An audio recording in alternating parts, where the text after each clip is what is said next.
Hello. Z mano je Jaka. Zdravo. Jaka. Jaka ima pri nas delavnico za improvizacijo.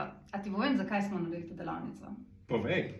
Zato, ker jaz že zelo dolgo časa se želim nekaj, kar bi lahko nam pomagali, da se otresamo te strukture, a veš.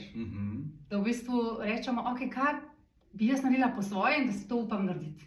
Ja, in jaz sem tudi z veseljem rekel ja na to delavnico.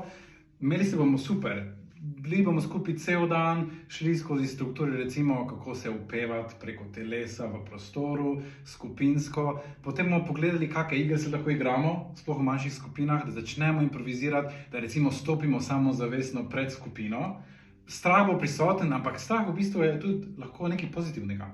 Če ta strah uporabimo in ostanemo s temi čustvi, ki nastanejo in samo smo, mi sami, potem je lahko to nekaj pozitivnega in se prek tega tudi naučimo. Pravkar smo imeli z Jakatom delavnico za našo ekipo in ja, ti moram povedati, da res najprej ti je tako, ok, da nekaj po svoje naredi, ti je malo čuden, pol pa v bistvu toliko začneš v tem uživati, da kar ne bi nehal. Ja, in pol na koncu sploh se ti zdi, da jaz bi to cel dan, vsak dan. Tak feeling je po moje super, da te taka delavnica pri tem pol pusti. Preden pa govoriva še malo več o delavnici, daj ti malo ljudem povej o sebi, da vejo, iz kje to izhaja pri tebi, ta improvizacija. Ja, torej jaz sem odrastel v Sloveniji, vedno sem pel v zborih, imel sem tudi nekaj klasičnega pa jazz, solo petja.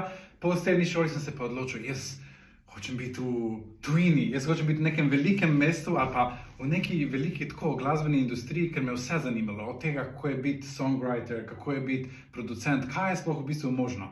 Tako da malo sem brskal takrat že na Googlu in potem sem našel šolo v Londonu, se prijavil, bil sprejet in tam študiral jazz petje, ampak tudi kompozicijo in na to ostal, bil sem producent, bil sem tako glasbeni menedžer. Sicer smo improvizirali na faksu, ampak tako v strukturi jazza, ki me je privlačila, ampak nekaj je bilo, kar je še v bistvu zame manjkalo. Potem sem pa v bistvu naletel na neko ameriško šolo vokalne improvizacije, mogoče poznate Bobija McFerrina, ki je bil Don't Worry, Be Happy.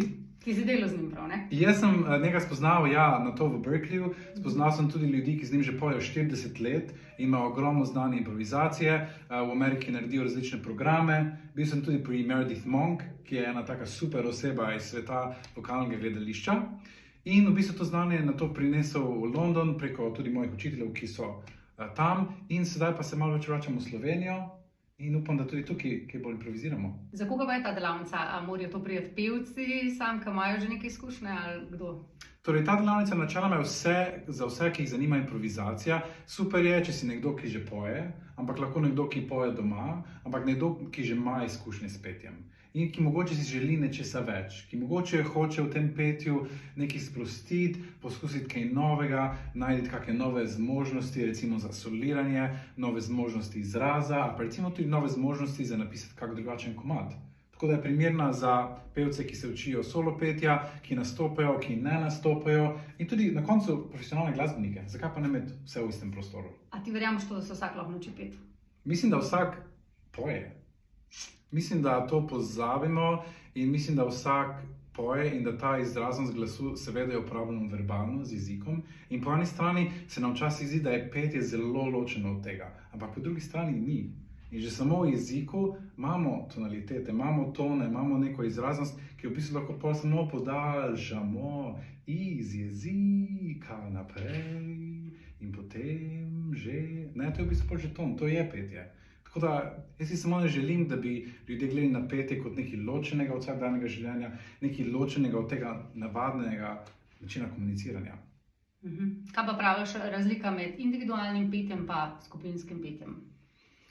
Zdaj, v naši zahodni družbi je petje vsekakor individualizirano. Navajeni smo, da to dela nekdo, ki je profesionalni, mogoče celo akademski glasbenik, da je to nekaj performativnega. Ampak po drugi strani petje ni bilo v naši človeški zgodovini nikoli v bistvu performativno. Bilo je del skupnosti, bilo je del vsakdanjih opravil, mislim, da smo vsi tega navajeni, ko smo doma karkoli delamo, ali pa če delamo na vrtu, ni važno, petje je bilo pač del tega.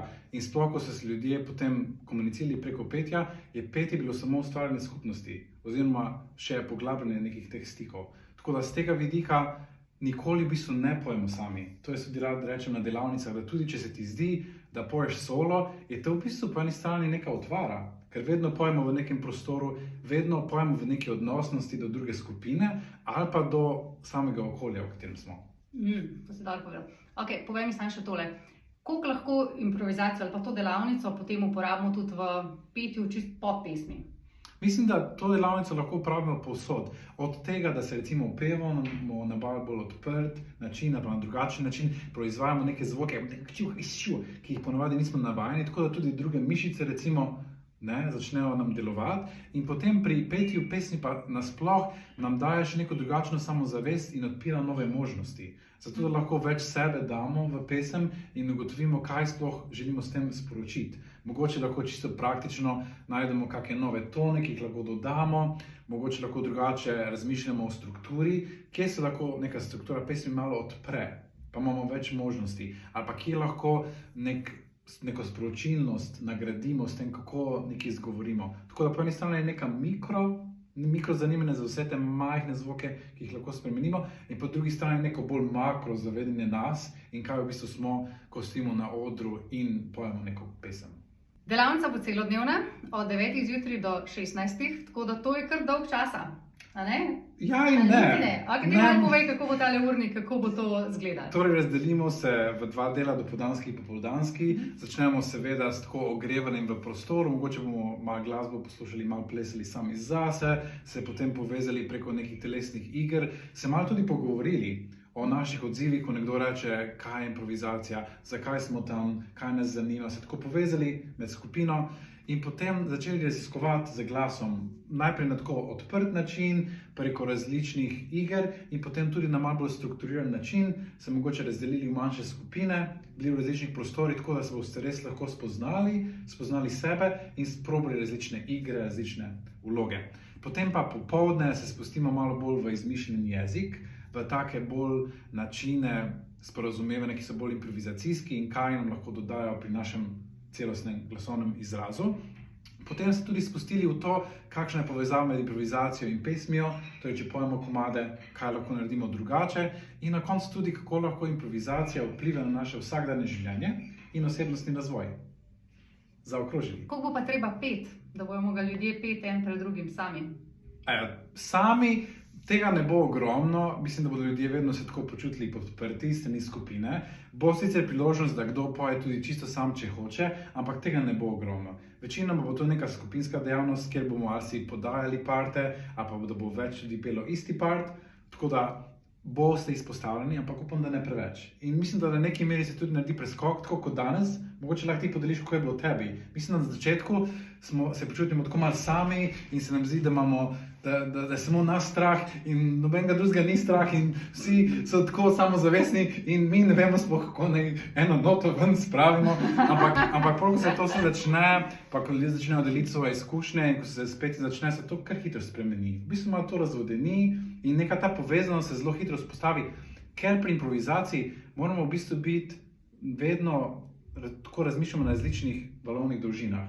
Smo pri sebi, smo z drugimi, pojemo en part in hkrati moramo poslušati več stvari. Tako da že samo zaradi tega, ker več komuniciramo, bolj odprto komuniciramo in več komuniciramo, to pomeni, da se malo manj ukvarjamo s temi notranjimi mislimi in kakimi predsodki ali pa strahovi. To kar naenkrat izgine, se mi zdi, med delavnico.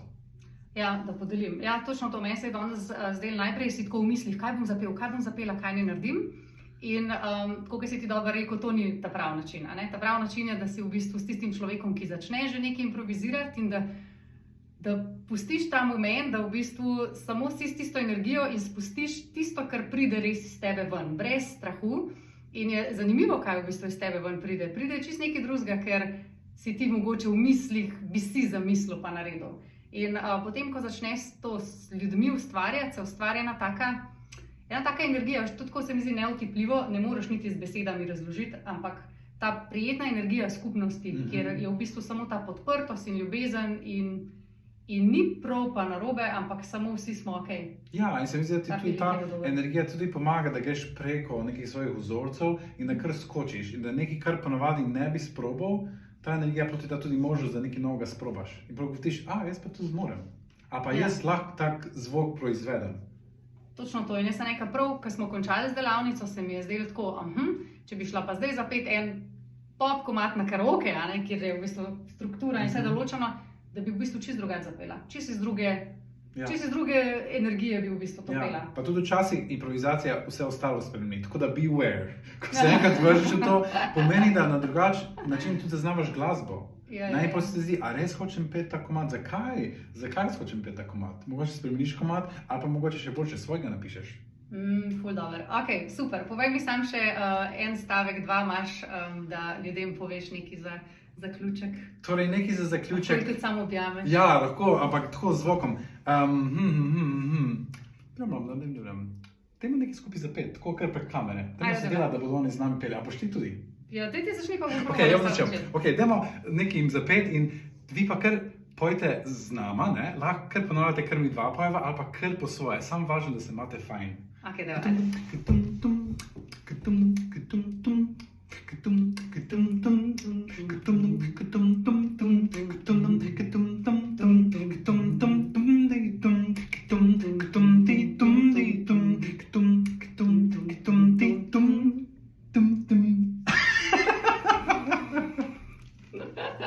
No, super, evo, pridite, da razbijete te svoje omejitve in se veselim, da se vidimo. Se vidimo.